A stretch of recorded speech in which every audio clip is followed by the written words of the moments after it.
Halo, selamat siang Sobat Milenial and Gen Z. Bertemu kembali di hari ini bersama saya Gilang Pandutanaya di program POV Times, di mana kita akan membahas isu yang sedang ramai diperbincangkan dan bagaimanakah sudut pandang maupun POV dari IDN Times bersama pemimpin redaksi IDN Times Mbak Uni Lubis. Selamat siang Mbak Uni. Selamat siang Gilang, siang juga teman-teman Sobat Milenial and Gen Z dimanapun kalian berada. Mudah-mudahan puasanya yang puasa lancar ya. Lancar ya. Mbak Uni, banyak isu yang ramai diperbincangkan, namun dua isu kita bahas di hari ini di POV Times. Yang pertama adalah melihat kondisi ekonomi di Indonesia maupun global saat ini, serta beberapa faktor lainnya menyebabkan ini beberapa perusahaan terpaksa mengurangi jumlah karyawannya. Salah satunya PT Sritek terpaksa tutup dan mengakibatkan 10.000 lebih karyawan terkena PHK. Nah, untuk solusi Sritek sendiri Mbak, bagaimana dan melihat situasi ini seperti apa Mbak? Ya, ini Sritek ini menarik Gilang dan teman-teman karena ini perusahaan yang cukup lama ya. Kalau saya nggak salah berdiri tahun 66. Mungkin Presiden Soeharto pernah berkunjung ke sana. Saya tahu Presiden SBY juga pernah ke sana. Saya waktu itu ikut meliput. Biasanya deket-deket kampanye politisi-politisi top datang ke sana karena mungkin karyawannya banyak ya, puluhan ribu. Tahun awal Januari ya, mungkin 23 Januari 2024 masa-masa kampanye Capres-Cawapres Pilpres 2024, juga Cawapres pada saat itu Gibran datang ke situ. Jadi saya tidak heran kalau pemerintah memberikan perhatian khusus ya, dalam konteks ini adalah pemerintahan Presiden Prabowo memberikan perhatian khusus kepada Sritek, mungkin karena pengaruhnya, karena jejaringnya, juga karena banyak sekali karyawan dan buruh yang dipekerjakan. Meskipun sebetulnya banyak sekali ribuan tenaga kerja buruh di berbagai industri, pabrik, perusahaan itu juga mengalami PHK ya. Sekalian aja ini media itu juga mengalami PHK antara 2021-2023 menurut catatan yang ada itu sekitar 23 ribuan jurnalis dan juga pekerja di industri media baik di pusat maupun daerah, dan sekarang masih berlangsung. Ini kan tadi di data 2023 ya. Bulan-bulan ini banyak sekali teman-teman media bahkan yang bekerja di media-media grup besar itu juga harus mengalami PHK karena kebijakan pengurangan karyawan, efisiensi dan segala macam, dan ini akan berlanjut terus.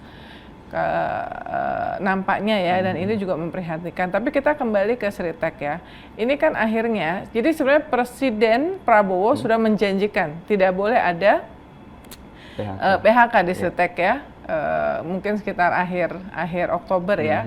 Lalu kemudian ternyata kasasi yang diajukan oleh pihak Sritek ternyata atau kasasi yang perkara kasasinya kemudian ternyata memutuskan bahwa Sritek tetap pilot. Nah, kalau pilot ini kan kalau saya lihat ya, perusahaan yang pilot itu wajib membayar utang tapi dengan beberapa ketentuan ya. Upah dan hak pekerja buruh didahulukan pembayarannya sebelum kepada semua kreditur. Hak lainnya dari pekerja atau buruh didahulukan pembayarannya atas semua kreditur kecuali para kreditur pemegang hak jamin kebendaan.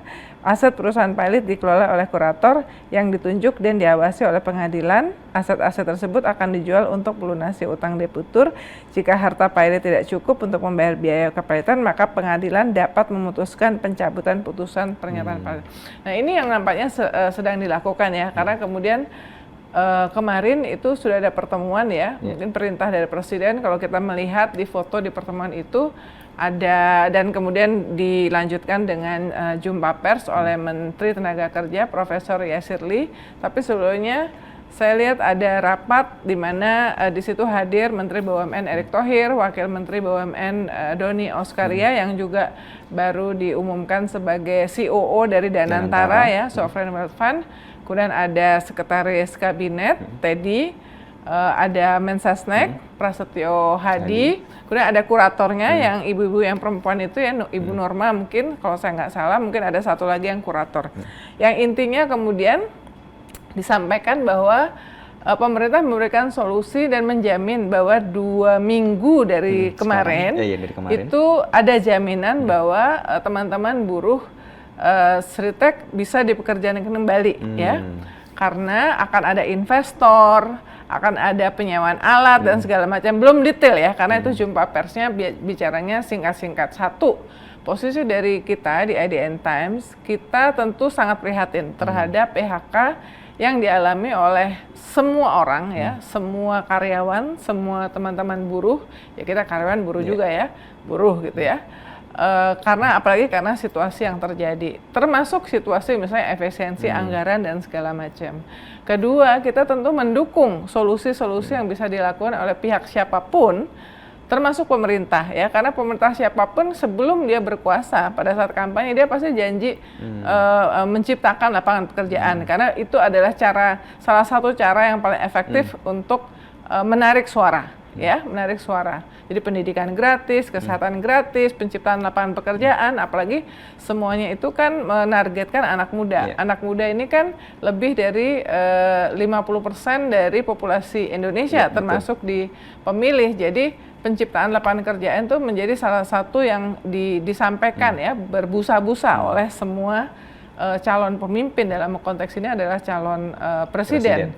Nah, jadi itu adalah janji mereka, menciptakan berapa? 19 juta lapangan pekerjaan misalnya. Jadi kita mendukung bahwa itu terjadi, apalagi dalam situasi seperti ini. Mungkin pertanyaannya adalah, tentu kita berharap bahwa ini bukan PHP, ya. Apalagi sebelumnya kan ada, sebelum yang jumpa pers Menaker, sempat ada bahwa itu pasti akan dialihkan ke karena ada 10-an ribu lapangan pekerjaan yang bisa untuk menampung teman-teman buruh Sritek ya, sebelumnya terkena PHK yang terkena PHK gara-gara putusan Mahkamah Agung ini. Jadi katanya akan disalurkan ke perusahaan padat karya, sepatu, kemudian tekstil ya, dan UMKM di kawasan situ. Mungkin pertanyaannya, kalau skemanya seperti ini, apakah benar-benar bisa diserap 10.000? Apakah secara keterampilan itu langsung bisa otomatis bisa diserap ya? Tapi nampaknya kemarin ada rapat darurat ya, yang kemudian memutuskan bahwa nampaknya pabrik ini akan diteruskan, namanya mungkin akan berubah tergantung siapa yang nanti yang jadi investornya ya. Jadi ada yang mengambil alih, dan kemudian mungkin tidak semua. Saya menangkap apakah benar-benar 10.666 yang disebutkan harus mengalami PHK itu bisa ditampung. Syukur kalau bisa ditampung semua, tapi belum ada jaminan. Nah, ini yang sedang kita tunggu ya. Semoga solusi untuk Sritek ini bukan solusi yang PHP ya, pemberi harapan palsu ya. Karena masyarakat ini tekanannya sudah luar biasa. Seperti yang kamu bilang tadi, karena kondisi ekonomi ya. Jangan sampai nanti anak-anaknya dapat makanan bergizi gratis, tapi orang tuanya justru nggak ada kerjaan, sama aja. Jadi satu keluarga malah susah makan ya. Nah, jadi kebijakan pemerintah juga untuk memberikan kayak semacam pesangon selama 6 bulan, 60% dari gaji terakhir, ini juga bagus ya. Dan kita berharap bahwa itu juga dilakukan dengan konsisten. Jadi intinya adalah kita mendukung solusi untuk teman-teman di Sritek, tapi tolong jangan lupakan bahwa ada ribuan karyawan dan buruh-buruh yang lainnya yang juga mengalami kasus yang serupa. Apa solusi dari pemerintah? Ya, nggak bisa juga dibilang bahwa harus mencari solusi. Enggak, yang janji waktu kampanye itu adalah kemudian yang sekarang salah satunya adalah kemudian mendapatkan kepercayaan dan mandat dari rakyat untuk menjadi pemimpin. Jadi pemimpin itu harus memenuhi janjinya.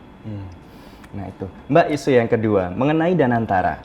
Danantara ini kan nantinya akan mengelola dividen dari BUMN. Namun melihat kemarin aksi demonstrasi, salah satunya adalah mengenai Danantara. Nah, ini kalau dilihat dari teman-teman yang waktu aksi demo kemarin, artinya tingkat kepercayaannya bisa dibilang ini masih kurang. Nah, melihat situasi ini juga gimana, Mbak? Ya, Danantara ini menarik ya. Saya juga udah wawancara dengan salah satu board Danantara, yaitu Chief Investment Officer Pandu Syahrir ya. Karena dia yang belum saya wawancara, sebelumnya saya udah pernah wawancara dengan Pak Rosan dan juga Pak Doni ya. Saya rasa apa yang disampaikan oleh Presiden bahwa wajar kalau banyak suara-suara kritis terhadap Danantara ini, jangan kemudian bikin baper lah. Karena apa, ini sesuatu yang baru. Ini sesuatu yang menyangkut uang rakyat ya, uang rakyat dan kemudian juga aset dan dividen dari BUMN ya. Jadi kan yang salah satu modalnya adalah disisihkan dari efisiensi anggaran pembangunan kementerian dan lembaga ya, yang 20 miliar dolar itu artinya ada kesengsaraan yang terjadi dengan proses itu yang kemudian dengan optimisme semangat penuh ingin diinvestasikan untuk mendapatkan daya ungkit atau leverage sehingga mendapatkan investasi yang diharapkan dapat memberikan return yang berlipat-lipat ya. Orang sekarang melihat siapa yang ada di situ ya. Kritik paling besar ditujukan kepada sosok Jokowi. Karena apa? Karena ya sedang ada kritik besar terhadap Pak Jokowi, termasuk ketika kemarin dia menjadi finalis pemimpin dunia yang dianggap koruptif. Ini bukan koruptor ya, koruptif itu bisa jadi kebijakannya ya. Dia jadi finalis, sehingga orang bertanya kenapa orang yang masuk nominasi itu kemudian bisa sebagai penasehat. Tentu Pak Jokowi sudah menanggapi juga dengan bertanya korupsinya di mana gitu kan, memang harus dibuktikan. Dan ya kita mendorong nggak ada pembuktian seperti itu, karena di negara-negara lain mantan presiden kalau memang ternyata terkait dengan penyalahgunaan kewenangan dan kebijakan yang koruptif itu juga biasa banget itu untuk diproses hukum ya, di Korea, dimanapun. Termasuk di Malaysia lah, negara tetangga kita, gara-gara kasus yang mirip-mirip dengan si sovereign wealth fund ini ya, IMDb 1MDB itu kan. Nah jadi itu harusnya dianggap sebagai hal yang wajar, tinggal siapa yang punya bukti silakan. Tapi bahwa ada ketidakpercayaan terhadap pengelolaan dari pengelola dan pengelolaan dari Danantara itu fakta yang mereka harus membuktikan. Membuktikannya dengan apa? Dengan benar-benar menunjukkan good governance. Dan coba kita tunggu nih, katanya kan tahun ini ada sekitar 5-8 2025 5-8 investasi yang akan mereka lakukan ya. Jadi ketika di-announce, kemarin kan ketika di-announce Danantara kan reaksi pasar biasa-biasa aja, bahkan cenderung kurang oke, meskipun ada dampak dari luar juga ya, eksternal. Tapi enggak langsung, enggak gitu ya. Nah tetapi pada saat nanti investasi yang pertama itu diumumkan, ini akan menjadi pertanda juga, menjadi kayak semacam test case ya. Begitu diumumkan kita akan investasi di sini, bagaimana reaksi pasar? Ya, apakah market ini kalau saya nggak pernah investasi di saham ya, karena kan wartawan tuh nggak boleh ya, karena bisa dapat inside information, jadi konflik kepentingannya tinggi ya. Tetapi kan komunitas yang investor, komunitas yang di ekonomi bisnis ini kan langsung bisa ngelihat. Kira-kira bisa ngitung dari luar, nggak bisa dibohongin juga. Bahwa kalau misalnya investasi di proyek A, kira-kira oke nggak? Bener nggak omongan-omongan kalkulasi yang disampaikan oleh tim pengelola Danantara nantinya? Nah itu yang akan ditunggu. Makanya kita sangat menunggu ya, sekarang berikan kesempatan, dan pengelola Danantara nggak usah baper juga kalau dikritik-kritik ya, itu adalah challenge. Seperti yang disampaikan oleh Presiden SBY di media sosialnya, yang juga menanggapi kritik-kritik ke Danantara, itu adalah challenge ya. Challenge kepada pengelola dan juga semua yang mengawasi apakah bagus. Nah, dilalah sehari sesudah peluncuran Danantara kan 24 Februari ya di Istana. Kok ya pecah kasus yang Pertamina ini, ya kan? Patraniaga sama Pertamina Shipping, isunya oleh Humas Kejaksaan pakai kata oplosan, sehingga seluruh masyarakat Indonesia, karena ini benar-benar isu kasus dugaan korupsi yang mengena banget ke masing-masing. Dan sudah berjalan 5 tahun. Masing-masing.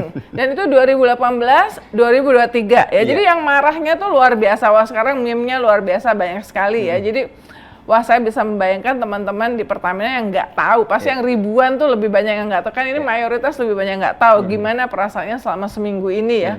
Pasti sama tetangganya atau sama temennya, dia gila loh nipu kita. Mungkin kira-kira seperti itu ya.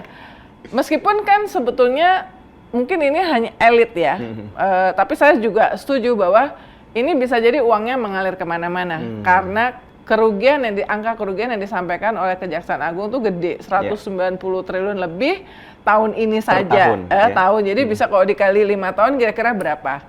Nah, tapi kita itu yang komunikasi itu lagi komunikasi publik ya, padahal mencampur ya, seperti kita wawancara ahli konservasi energi dari ITB. Itu adalah praktek yang biasa dalam dunia perminyakan untuk meningkatkan performance ya, menambah zat aditif termasuk warna supaya kalau kita beli Pertamax kan mesti biru gitu ya.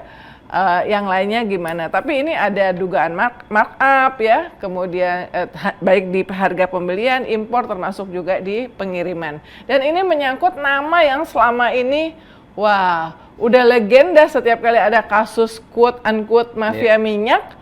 Selalu nama itu, ya selalu nama itu yang muncul. Yang anehnya sampai detik ini nggak tersentuh. Karena apa? Sekarang beredar tuh fotonya di mana-mana bertemu dengan penguasa-penguasa. Jadi ini juga Pak Prabowo selalu mengatakan bocor, ingin memberantas korupsi. Kalau perlu koruptor saya kejar sampai ke Antartika. Ya udah, ini udah bagus. Bahwa ini dibongkar, silakan dikejar sampai kayaknya nggak kejauhan ke Antartika, mungkin cuma di negara tetangga doang ya,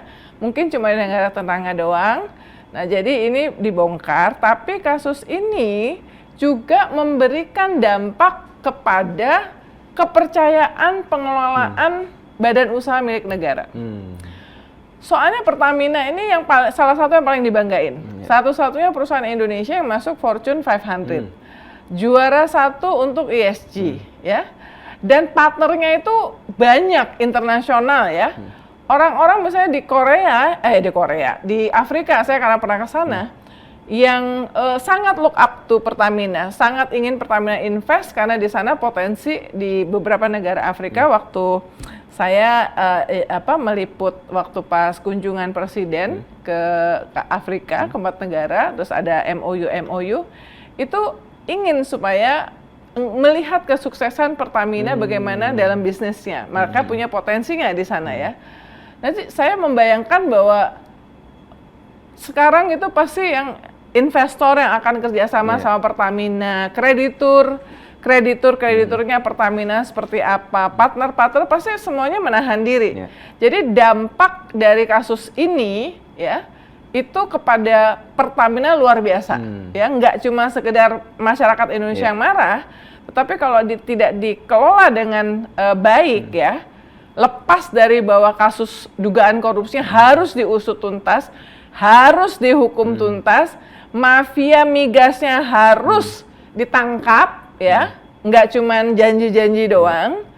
Tetapi Pertaminanya mestinya harus diselamatkan sebagai sebuah perusahaan yang selama ini memang menjadi salah satu tulang punggung dari penyediaan energi Indonesia. Nah, tadi saya bilang, jadi dampaknya itu kalau salah ngomong, salah apa segala macam itu bisa menimbulkan ketidakpercayaan luar biasa ya. Dan saya rasa dari segi penyediaan energi kan apa boleh buat, belum ada pesaing yang lain yang bisa melayani seperti Pertamina yang lebih dari 7.000 SPBU di Indonesia ya.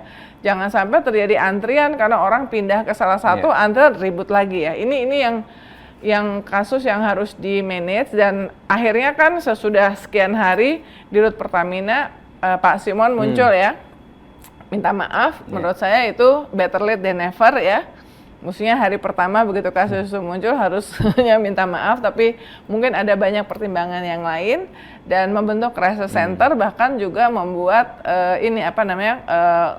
nomor telepon, nomor hotline ya, yang bisa digunakan oleh masyarakat yang melihat ada kalau curiga apa segala macam saat mereka membeli atau mengkonsumsi produk-produk dari Pertamina. Menurut saya ini langkah yang baik, dan mungkin masukannya juga mesti dari waktu ke waktu disampaikan kepada publik apa saja komplain yang masuk dari masyarakat di mana saja, sehingga kemudian masyarakat yang di sekitar situ juga bisa ikut mengawasi. Jadi memang ini kita harus sama-sama mengawasi, dan ini mungkin momentum yang baik ya buat Pertamina dan semua BUMN, termasuk Danantara yang sekarang dibangga-banggain terus untuk lebih transparan, akuntabel, lebih lancar public communication-nya. Karena nggak gampang itu dari segi komunikasi publik itu membangkitkan kepercayaan juga penting ya. Yang menyampaikan message pesan itu juga orang yang kredibel, bukan orang yang lagi disebelin sama semua umat. Karena kalau misalnya orang yang menyampaikan pejabat atau menteri yang kredibilitasnya rendah karena juga punya problem-problem sendiri, ya makin nggak dipercaya gitu. Jadi kasus Pertamina pasti akan membuat tekanan terhadap kepercayaan terhadap Danantara, karena kan Pertamina masuk di dalam 7 BUMN yang dikelola oleh Danantara, tapi kita berharap bahwa serius beneran ini, jangan PHP, jangan cuman window dressing, jangan cuma polesan-polesan manis. Karena sekali lagi ini kalau masih main-main, maka kepercayaan yang ambrol itu akan dampaknya terhadap ekonomi kita tuh luar biasa besar. Wow, Mbak Uni terima kasih banyak untuk 2 tema di hari ini. Kita bertemu kembali di POV Time selanjutnya, Sobat Milenial and Gen Z. Saya Gilang Pandutanaya beserta tim yang bertugas dan pemimpin redaksi IDN Times, Mbak Uni Lubis. Undur diri, kita bertemu di episode selanjutnya. Terima kasih. Sama-sama. Thank you.